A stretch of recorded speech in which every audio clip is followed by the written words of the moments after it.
Big lights, big city, da da da da da da. That's the life for me. Good afternoon, everybody. Well, I guess it's been a while since I did a TV/movie review. And if the title and thumbnail wasn't a giveaway, I'm going to be sharing my thoughts on a movie that I guess some of you guys might have seen before. And that is James and the Giant Peach.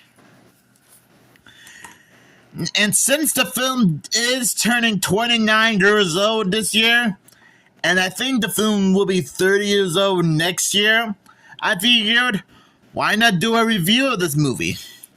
And yes, I will admit, I do remember watching this movie a long time ago, but it's been way too long since I've seen this. One of the most magical films of the decade. Well, it ain't wrong, that's for sure. Take a bite out of Disney's delicious fantasy adventure. Pun intended.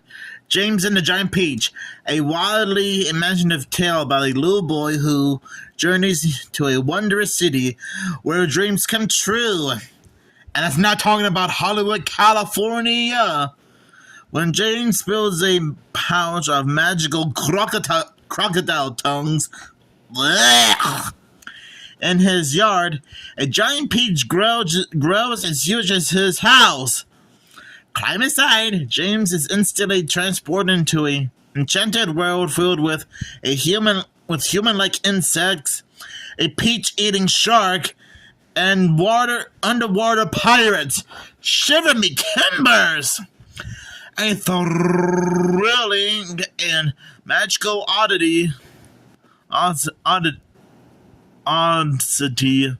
soaring with amazing animation and original music. You'll soon discover that marvelous things will happen to you and everyone else who takes it home. An instant Disney classic. Like I said before, it has been way too long since I've seen this movie. And since then, I finally got a chance to rewatch it again for the very first time. I can honestly tell that this is one of those fantastic family films for all ages. And even if you're not like a big fan of the movie, I guess you can still have a good time with just how amazing this is. It has great characters, spectacular stop-motion animation, a great story with a beginning, middle, and end. And I gotta admit, a lot of the songs are pretty much memorable. Like, That's the Life for Me and Family. I gotta admit, that after rewatching it again for the first time, there's like so many surprises happening along the way.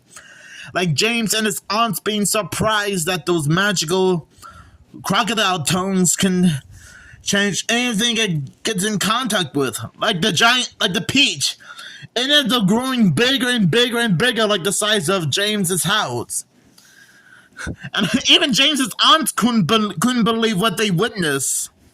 Even James. I mean, if I saw a vegetable or fruit grow as big as a house or even a mansion, I would probably be so surprised and have my mind blown that I might end up soiling my pants.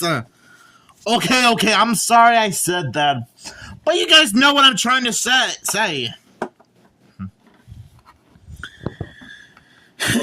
And speaking of the characters, we are introduced to James at the beginning of the movie, and how he was a humble boy living a good life with his parents until one terrible thing happened to his parents. A terrible rhino in the form of a terrible storm swooped in from nowhere and gobbled up his mom and pa, which was pretty much dramatic. I mean, like, holy smokes, We're like a few minutes into the movie, and already something intense has happened. So I guess after that night, he had to go live with his awful aunts, Spiker and Sponge. And man, I really hated them. I mean, Spiker and Sponge really treated James terrible, like he was a worthless piece of trash. They often let him starve to death. They probably let him sleep in his room, locked up. And they wouldn't even let him have any fun. I mean, jeez, Spiker and Sponge are like awful to James. They're the worst aunts ever. I don't know if they were like related to his mom or his dad. The movie never makes it clear if Spiker and Sponge were James's aunts on his dad's side of the family or his mother's side of the family. Kind of sensing a little plot hole. And I find it weird how I never seemed to catch on to that when I saw this a long time ago. And honestly, you gotta feel bad for poor James here. I mean, what did he ever do with Spiker and Sponge? I mean, sure, maybe he might have made a few mistakes in the past, but just to hate him for that? Sheesh. I tell you. I mean, Spiker and Sponge are supposed to, like, take care of James and make sure he has a better life. Not the complete opposite. Jeez. I would continue rambling on about how awful Spiker and Sponge are, but I don't want to keep this up any longer because I think I'm pretty much proving my point. We even get a chance to meet all the bugs. Mr. Centipede, Mr. Earthworm, Miss Ladybug, Miss Spider, Mr. Grasshopper, and Glowworm. I gotta admit, it was a little bit funny seeing James getting a bit freaked out about talking bugs. Some are like 6 to 8.5 feet tall. And I wouldn't blame them.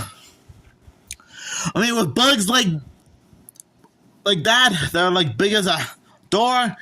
You would expect something like out of a strange 1950s or 60s B movie. B movie. I think I made a little bug joke without trying to. Now, all the bugs in this movie get plenty of screen time. Especially Mr. Centipede here. He's one oddball character. Trying to prove to everyone that he could be a tough bug. And let's just say, he sort of told a little fib about seeing the world, well, when really he only lived in a few pages of a National Geographic books. And looks like all the bugs in this movie wanted to go to New York as well. Which is pretty nice. Well, he also had to battle all sorts of obstacles along the way. Like them encountering a mechanical shark in the ocean, which is so menacing that it would give Jaws from the film franchise of the same name a run for its money.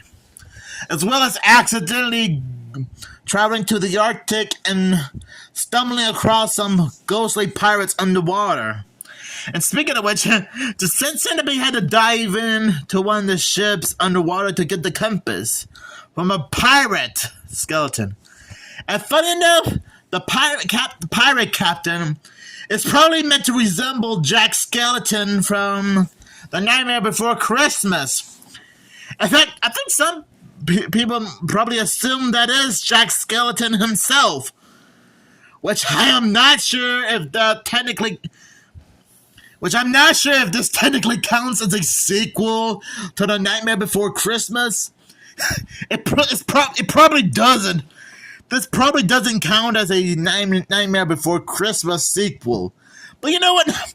for the sake of this video, I'm probably gonna count it as a sequel, and I don't care what anyone says. You know what? Probably just gotta go along with it. But I'm guessing that's meant to be like a little bit of an Easter egg. Now I'm not sure if James and the Giant Peach came out before or after Nightmare Before Christmas. And it is pretty cool seeing James and Miss Spider try their best to rescue Mr. Centipede and stop the pirate skeletons while trying to get the compass so they can navigate themselves out of the Arctic. And funny enough, and I'm not sure if you guys caught on to this when watching this movie, but another one of the pirate skeletons seems to resemble Donald Duck. No, I'm dead serious. No pun intended. If you watch this movie and stumbled upon the ghostly skeleton pirate scene, you might notice that one of them also resembles not only Jack Skeleton, but Donald Duck as well. Pretty weird. I mean, I'm surprised that they didn't throw in Captain Feathersword from the Wiggles, the Flying Dutchman, and Patchy the Pirate from SpongeBob, or Redbeard the Ghost from Scooby-Doo. I mean, okay. I know that it would be kind of odd to throw in Patchy the Pirate and the Flying Dutchman in this movie, considering how SpongeBob didn't exist until 3 years later. So I guess that would have been a bit of a stretch. But you would never know. Those are some of the cool things I like about this movie. And I think I did mention the aforementioned songs in this movie. So yeah. I do like how they finally managed to make it to New York in one piece without any mishaps. Or do they?